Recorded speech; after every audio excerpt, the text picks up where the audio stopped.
Kiki, Adam, and if there's any good news here tonight is that this did not happen during rush hour. I do want to go ahead and set the scene for you here at North Station. You could see buses making their way through here. Those buses are going between Government Center and Leechmere, making stops there along the way to make sure people can get to their destinations tonight. This after a power outage. Adam, police say the man on the bike is going to be okay. As far as the damage to these cars, we'll take a look over my shoulder. You can see they're in bad shape. Yeah, Justin, I don't know if I'm ready for this snowstorm, but the road crews certainly are. They're the ones that are important to be ready for it. They've got the salt and the dirt piled right back there. They're all ready to load it up onto the trucks to hit those roads early tomorrow morning. Yeah, Kim, team officials say they actually turned to the community for help with the name. More than 1,000 people provided 218 different ideas, and in the end, they went with a longtime fan favorite. So after doing the Jennifer Lawrence wedding, Kevin was able to take Sunday off, but he's back to work on Monday with another 100-plus guest event. Reporting in Norwood, Michael Yoshida, 7 News, Night Team. An outpouring of support for Lieutenant Menard, family, friends, and firefighters from across the country filling St. John's Catholic Church earlier today to remember and honor a hero. A final farewell for a fallen hero. A somber salute for Worcester Fire Lieutenant Jason Menard. Firefighters from across the state and country lining the streets to honor their brother. We're trying to live up to the ideal that he showed us, sacrificing his life so that his crew and the victims of the fire could survive. To the sound of bagpipes, Lieutenant Menard's helmet and casket making their way inside St. John's Catholic Church. Family, friends, and firefighters filling the church, offering support to Lieutenant Menard's wife of 16 years and his 3 children, who were awarded the Medal of Honor, the highest honor given to a firefighter. To our comrade, your last alarm, you're going home.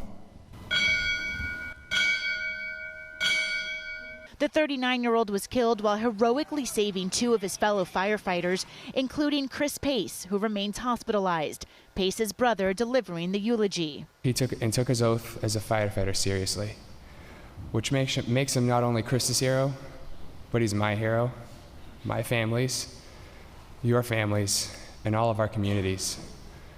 His actions are the reason my only brother is still here today. Lieutenant Menard's death adds to a tragic list of Worcester firefighters who have died in the line of duty, 9 since 1999. Loved ones say the 9-year veteran absolutely loved being a firefighter and put his family first. Jay is a guy who always had a smile on his face and a natural ability to make everyone feel special. Following an emotional service, Lieutenant Menard's casket is carried outside by his fellow firefighters, with his family close behind, as a community said their goodbyes to a beloved man who made the ultimate sacrifice. To Jason Menard, who selflessly gave his life for the good of his fellow man, his tasks completed, his duties well done. And following the services here earlier today, Lieutenant Menard was laid to rest at St. John's Cemetery. We're live tonight in Worcester. Nathalie Pozo, 7 News Night Team. Thank you so much. A World Cup champ honored in her hometown. Hi. How are you? The rain not keeping admiring fans away from lining up to meet soccer star Samantha Mewis, getting autographs and taking pictures during senior night at Whitman-Hanson Regional High School. I love being from here. I think that it taught me a lot about having good values and what it looks like to work hard. Sam, as she is known around here, is a 2011 grad who was inducted into the Athletic Hall of Fame during a halftime ceremony on the field where she spent most of her high school years. I grew up as like a 7 and 8 year old ball girling on the sidelines for her, and now that she's here on my senior night is just I'm lost for words. Many in these 2 towns were glued to their televisions over the summer as the 27-year-old and the rest of the U.S. women's national team brought home the World Cup.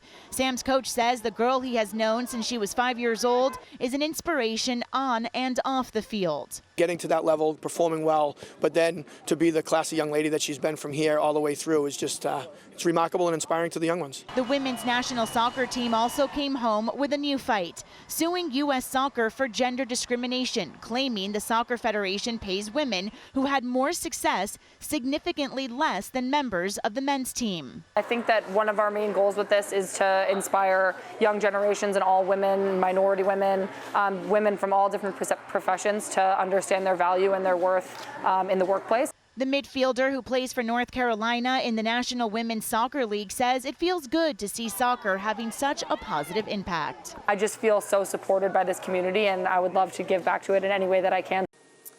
And after that halftime ceremony honoring Sam, the Panthers went on to win 2-0. We're live tonight in Hanson. Nathalie Pozo, 7 News 19. Yeah, Justin, the water has been turned on for most of this block, so that's the good news. But as you mentioned, the people who were inside this apartment building behind me, they're having to stay somewhere else tonight because an engineer will have to come and make sure it's safe for them to go back inside.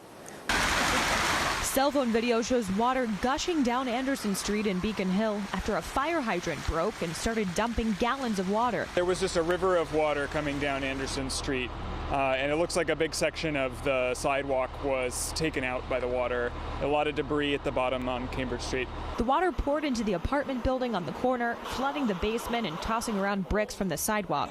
City inspectors thought there may be some structural damage to the building, so they told everyone inside to pack a bag and get out for the time being.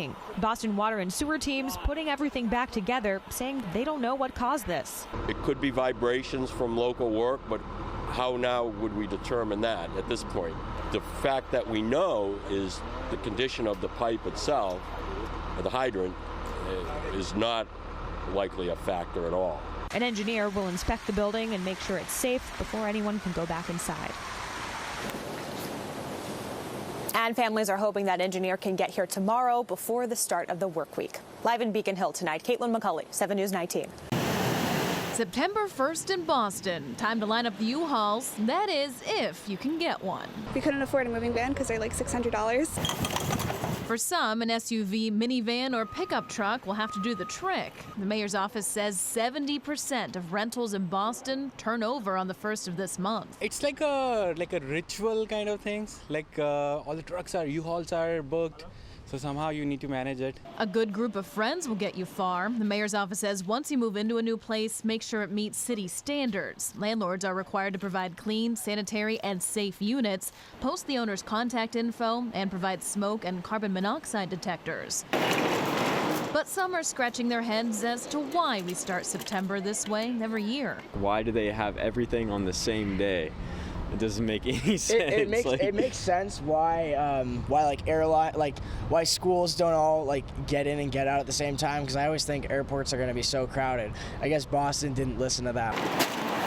Whether you're moving, stuck in the traffic, or searching for freebies left behind, this ritual of turning over the rental doesn't seem to be going anywhere anytime soon. I really wish that they were staggered a little bit, but it's mostly because of the schools, which all start pretty much the day after Labor Day. So if the schools wanted to change their school years, then maybe the landlords would change after that. But it's kind of a chicken and egg thing.